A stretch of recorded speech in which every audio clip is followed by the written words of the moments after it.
Olá, tudo bem com vocês? Espero que seja tudo em paz nesse momento de desespero de pandemia que nós estamos vivendo.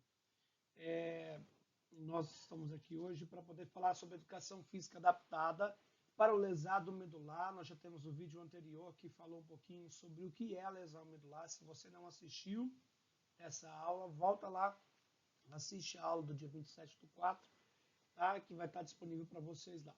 Bom, hoje nós vamos falar sobre o lesado medular dentro da educação física adaptada, da hidroginástica adaptada. Mas nós não falaremos somente sobre o lesado medular, nós iremos falar um pouquinho sobre o idoso, sobre a grávida, iremos falar sobre a hidroginástica natação para bebês, certo?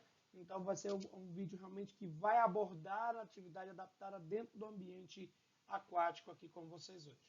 Tá bom? Então sejam todos bem-vindos e vamos para a nossa aula. Então vamos começar o nosso bate-papo trazendo alguns aspectos históricos da hidroginástica. Uma atividade que é aeróbica e um tipo de ginástica feita dentro do ambiente aquático, dentro da água. Ela foi concebida pelos gregos, entre eles Heródoto, em 466 a.C., médico grego que escreveu um tratado relacionado à água com uma boa saúde. Desde 406 a.C., então nós já temos algumas concepções de que o exercício físico, melhor dizendo, a atividade física no ambiente aquático, ele traz benefícios para a nossa saúde. Tá?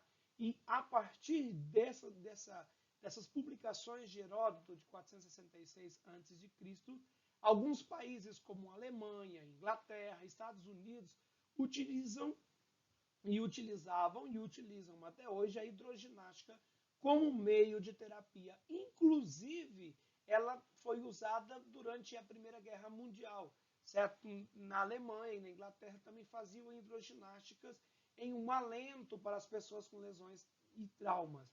Então, tanto ela foi usada como algo terapêutico para a recuperação dos movimentos, como também como algo para alento, para incluir, para inserir um determinado grupo de pessoas que vieram pós-guerras, certo? E um grupo de pessoas que estavam num contexto de guerra, para que possam ter a sua distração, ter o seu momento de realmente de entretenimento. Então ela foi usada tanto como algo para entretenimento daquele grupo de pessoas que estavam vivendo um contexto de guerra, como para aquele grupo de pessoas também para recuperações de seus movimentos pós-guerras, tá bom?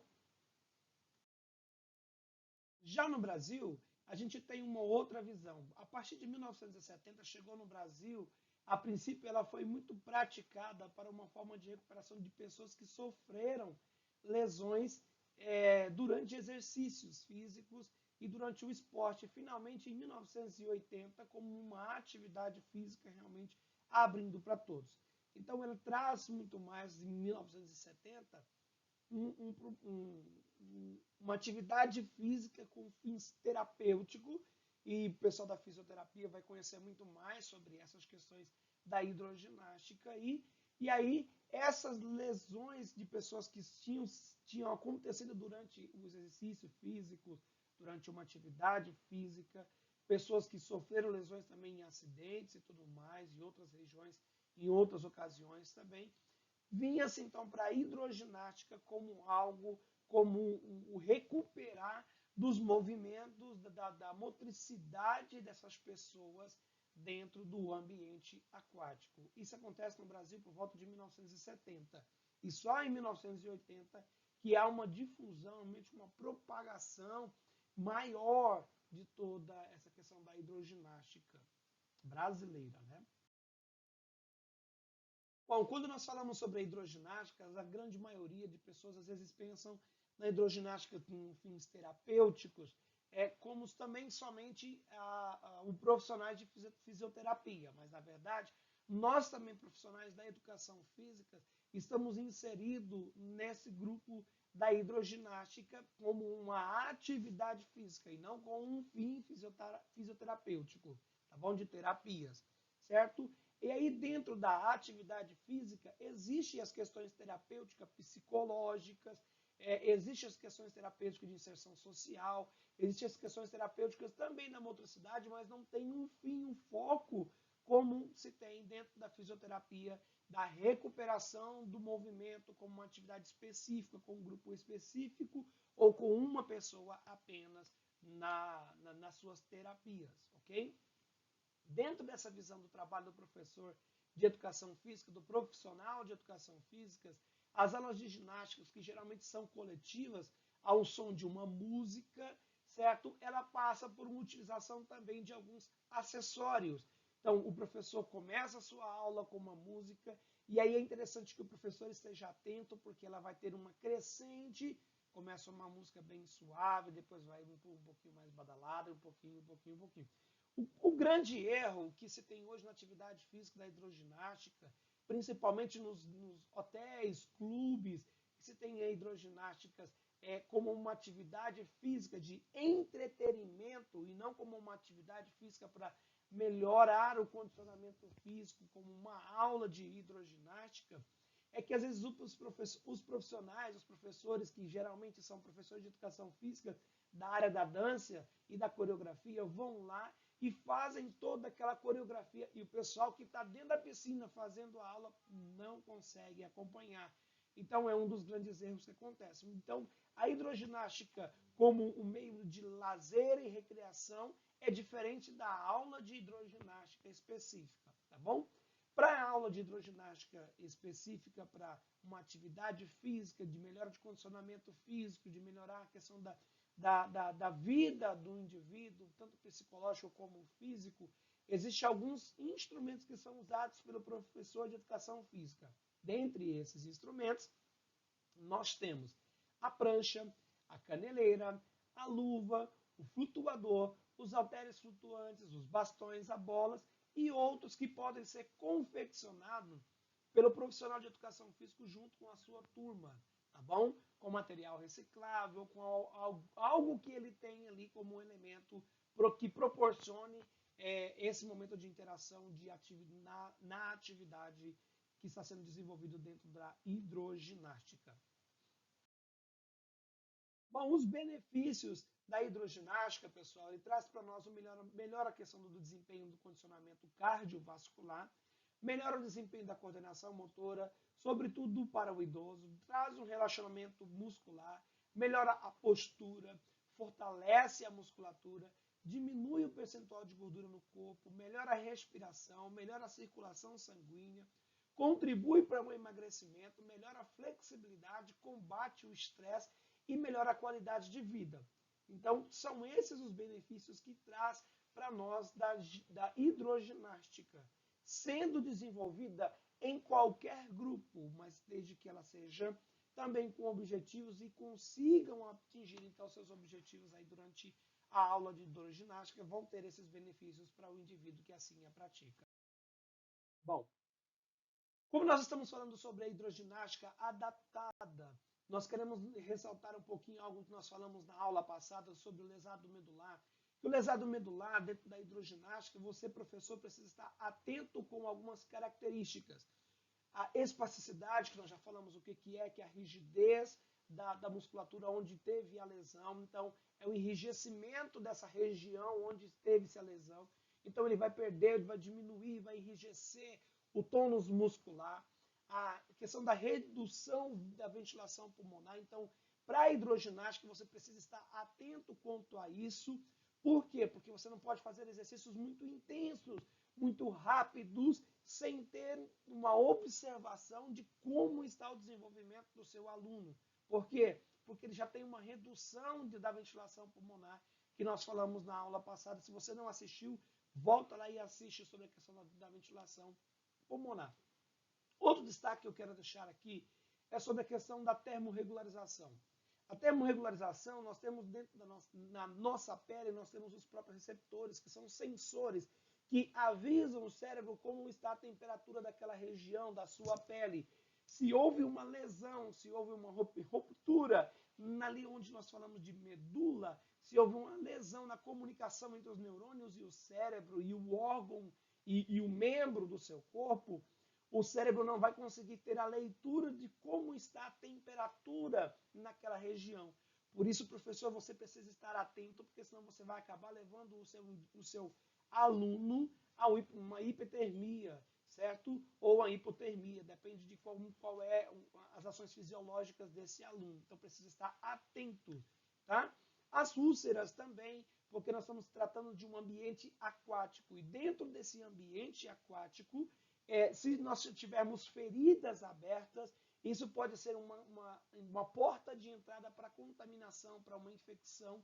Então, você precisa estar atento quanto a isso. Existem essas questões que nós temos que estar atento quanto às úlceras de contaminação, mas não somente a questão de contaminação, porque úlceras geralmente geram mau cheiro. As úlceras e as escárias geram mau cheiro. E às vezes você precisa estar atento quanto à questão da inserção desse aluno na turma. Se não está tendo a exclusão da turma, você precisa ter um trabalho de conscientização dessa turma sobre o que é que esse indivíduo está passando. Tá bom?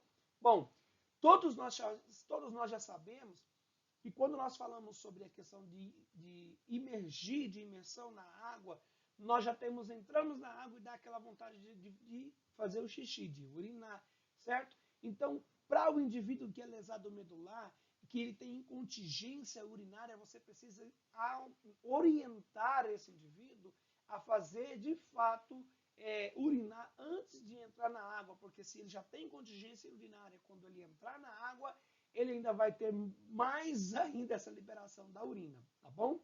A disreflexia é que ele também não consegue, às vezes, fazer esse controle, é algo que está conectado justamente à incontingência urinária. Então, ele não tem aquela força, aquele de jato, né, de lançar a urina lá longe, que nós falamos, realmente essa disreflexia. O indivíduo que tem essas características da lesão medular, o lesado medular, ele não tem essa força, essa contração de lançar essa urina. Por que ele não tem essa força? Porque ele não tem conexão elétrica suficiente dentro das paredes da bexiga, que é contida de músculos, certo? Para poder fazer, então, esse jato, essa compressão e essa saída, então, da urina. Ok? Bom, uma outra coisa que nós temos que estar atento é sobre a questão do retorno venoso. Vamos detalhar um pouquinho mais nos próximos slides o que é cada uma dessas, baseada em alguns autores. Vamos ver como é que é como a opinião e o que nós já temos publicado sobre esse assunto. Vamos lá. Espasticidade, aquilo que eu falei para vocês, tem um link aí, se você quiser acessar, ter conhecimento um pouquinho mais sobre o assunto, está aí escrito o link, você pode entrar lá. É a rigidez do músculo, como eu já disse para vocês anteriormente. Redução ventilar, quando acontece então uma agressão na lesão medular, né, na medula espinhal, ocorre então um déficit de inversão abaixo da lesão. A perda então do controle supraespinhal. Muitas são as consequências advindas então das mudanças ocorridas na mecânica respiratória, consequentemente na lesão medular acima do sexto segmento torácico, como a superficialidade da respiração, ineficiência da tosse, do espirro, alteração das clearências mucociliar, o aumento da complacência abdominal. Tais fatores promovem alterações dos volumes da capacidade de pressão respiratória, dificultando, então, aos indivíduos de tetraplegia, de paraplegia, de lesão torácica alta, serem colocados em pé, para serem colocados em pé na cadeira que nós falamos da mesa ortostática, para melhorar a questão da respiração. Então, se você vai colocar ele na água, o processo de imersão, a gente já sabe que reduz para 10% o peso do seu corpo. Então, você precisa estar atento se ele está conseguindo ter essa ventilação pulmonar, se não está tendo algo que está causando nele um incômodo no processo da imersão. Então, fiquem atentos quanto a isso, alunos.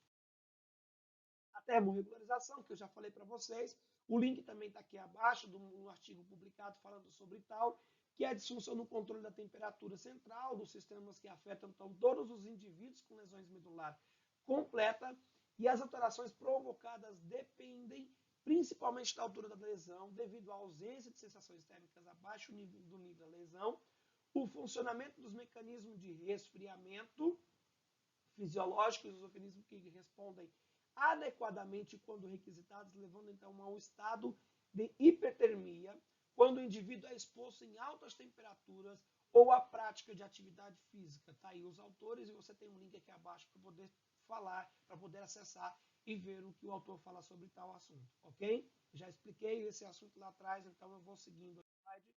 Falando então agora sobre as úlceras e as escárias. Quando nós falamos sobre úlceras e escaras, nós temos que entender sobre os fatores de riscos. E os fatores de risco são metabólicos, cardiorrespiratórios, neurológicos, alterações nutricionais, circulares, alterações psicogênicas, alterações então de uso de medicamentos farmacológicos. Tudo isso vai acontecer quando tiver, então, o aparecimento de úlceras e de escaras. Onde é que aparece geralmente essas úlceras e escaras? Nas costas do indivíduo e também nas nádegas e pernas dele, pelo fato dele ficar numa posição apenas. Por estar apenas nessa posição, então é um problema que acontece nesse indivíduo de aparecimento de úlceras e escaras. Então, quando nós falamos sobre a imersão dele no ambiente aquático, como eu disse anteriormente, você precisa, professor, estar atento, porque é uma porta de entrada para a contaminação, é uma alteração metabólica que vai acontecer nele, então o organismo dele está lutando o tempo inteiro para poder cicatrizar essas úlceras, essas escárias. Existem as questões cardiorrespiratórias, porque existe uma sobrecarga do coração e na questão de oxigenação do sangue para combater as úlceras e as escárias. Né? Existem questões que vão alterar pelo uso de medicamentos ou até mesmo pelo aparecimento das escárias na questão neurológica dele. Ele vai ter perda de apetite com o aparecimento de úlceras e escárias.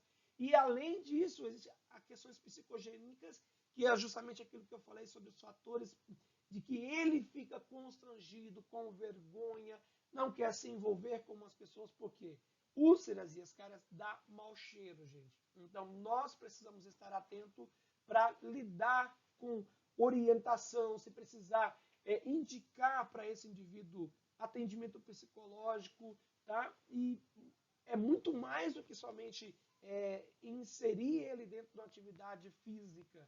É preciso que você, professor, esteja atento a tudo que está acontecendo com o seu aluno, ok? Vamos para o próximo.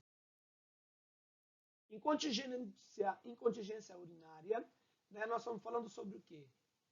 A lesão medular pode causar, então, alterações nas sensitivas, motoras e orgânicas, como na bexiga, neurogênica, uma disfunção miccional que pode ocasionar a incontingência urinária com a repercussão da qualidade de vida. Então, justamente aquilo que eu falei para vocês, nós temos as paredes da nossa bexiga e nós temos lá também músculos que dependem de descarga elétrica, certo? Se nós não temos comunicação entre os neurônios que se conectam nos músculos da bexiga, vai acontecer a incontingência urinária.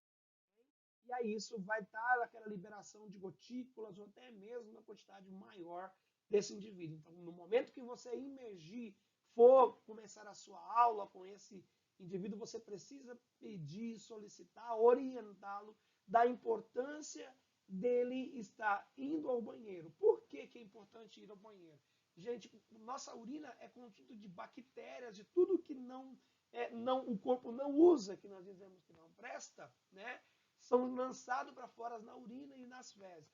Quando nós temos, então, essa eliminação na urina, você vai criar naquele ambiente aquático uma contaminação.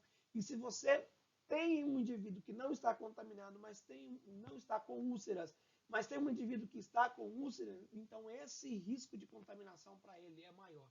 Então é necessário, importante que você esteja atento quanto a essa questão. Porque nem sempre a gente consegue ir lá fiscalizar, ver se o seu aluno está com úlceras. Ele às vezes tem vergonha e não fala para você. E como nós não temos todas as nossas aulas, acompanhamento médico, análise de um médico para saber como é que está a questão fisiológica, se tem alguma lesão, se tem alguma ferida aberta, então acaba que alguns passam desapercebidos, tá?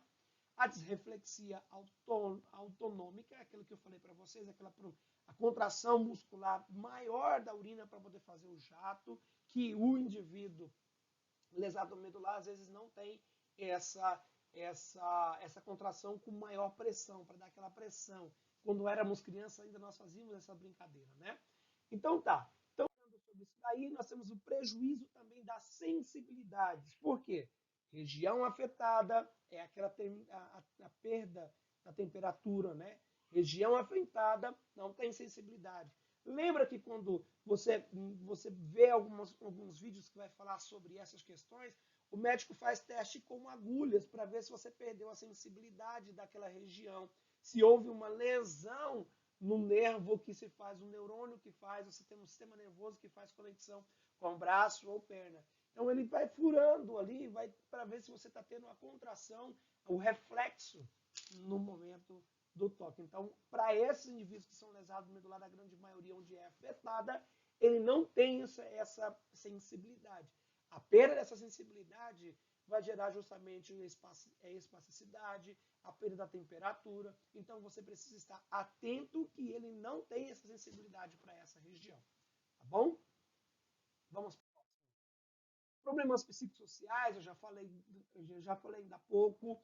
E se você é um professor de educação física escolar, precisa estar atento se o seu aluno não está sendo vítima de bullying, porque ele já tem ali algo que às vezes é instituído pela família, que ele é um deficiente, ele é um coitadinho, que se ele ainda tem mais a pressão dos alunos em cima dele para poder dizer que ele não pode, ele não consegue. Não. Você, professor, precisa controlar isso. Estou falando do ambiente educacional, escolar, mas eu falo também nos outros ambientes. Você, professor, precisa estar atento quanto a isso. E para amenizar, você precisa pensar como é que você vai inserir um cadeirante dentro do seu ambiente aquático. Tem acessibilidade? Tem rampa para descer na piscina? Ou você vai ter que pegar ele no colo e passar por todo aquele constrangimento? Quer dizer, você não, ele vai ter o constrangimento, né?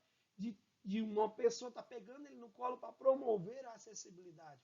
Então, são fatores psicossociais, tá bom?